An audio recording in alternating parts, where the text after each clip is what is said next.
Hello students, welcome to Gyanjyoti coaching centre. Gyanjyoti coaching সেন্টারের পক্ষ থেকে তোমাদের সকলকে জানাই আরো একবার স্বাগত। তো স্টুডেন্টস, আজকে আমি যে বিষয় নিয়ে পুনরায় তোমাদের সামনে চলে এসেছি তা হলো ফাহিয়েন সম্পর্কে।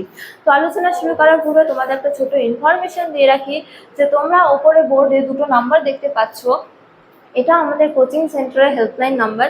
তো আমাদের এখানে তোমাদের অনলাইন ক্লাস নেওয়া হয়, তার সাথে নোটসও প্রোভাইড করা হয়। তো তোমরা যারা অনলাইন নোটস পেতে চাও, ক্লাস করতে চাও, তারা ওপরের এই দুটো নাম্বারের মধ্যে যে কোনো একটিতে যোগাযোগ করে আমাদের সাথে যুক্ত হতে পারো। চলো আর দেরি না করে আমরা আজকের আলোচনা শুরু করি। তো আজকের আলোচনা হলো ফাহিয়েন সম্পর্কে। তো এক্ষেত্রে বলা যায় যে বিখ্যাত চৈনিক পর্যটক ফাহিয়েন গুপ্ত সম্রাট দ্বিতীয় চন্দ্রগুপ্তের আমলে ভারতবর্ষে এসেছিলেন এবং বিভিন্ন চীনা বিবরণ থেকে জানা যায় যে তার প্রকৃত নাম ছিল কি কুঙ্গ, এবং তিনি 331 খ্রিস্টাব্দ নাগাদ চীনের শানসি প্রদেশে জন্মগ্রহণ করেছিলেন এবং খুব কম বয়সে বৌদ্ধ ধর্মে দীক্ষিত হওয়ার পর তার নামকরণ করা হয় কি ফাহিয়েন, অর্থাৎ তার পূর্বের নাম ছিল কুঙ্গ এবং বৌদ্ধ ধর্মে দীক্ষিত হবার পর তার নামকরণ করা হয় কি ফাহিয়েন।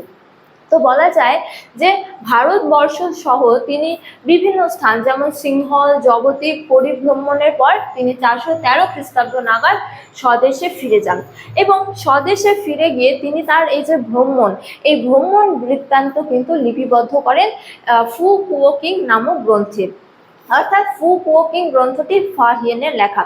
তো এবার আমরা ঐতিহাসিক গুরুত্ব, ফাহিয়েনের গ্রন্থ এবং ফাহিয়েনের বিবরণের ঐতিহাসিক গুরুত্ব নিয়ে আলোচনা করব। তো প্রথমত বলা যায় যে প্রাচীন ভারতের ইতিহাস, বিশেষ করে গুপ্ত সাম্রাজ্যের ইতিহাস জানার জন্য ফাহিয়েনের বিবরণ খুবই গুরুত্বপূর্ণ। যেমন বলা যায় যে প্রথমত গুপ্ত সম্রাট, বিশেষ করে দ্বিতীয় চন্দ্রগুপ্ত সম্পর্কে জানতে গেলে আমাদের ফাহিয়েনের এই গ্রন্থের ওপর নির্ভরশীল হতে হয়। এছাড়া দ্বিতীয় চন্দ্রগুপ্তের আমলে হলো যে ভারতবর্ষের সামাজিক, রাজনৈতিক এবং ধর্মীয় জীবনযাপন সম্পর্কে আমরা মূলত ফাহিয়েনের বিবরণ থেকেই জানতে পারি। এছাড়া দ্বিতীয় চন্দ্রগুপ্তের আমলে দ্বিতীয় চন্দ্রগুপ্তের রাজধানী যে পাটলিপুত্র ছিল তা আমরা ফাহিয়েনের বিবরণ থেকে জানতে পারি।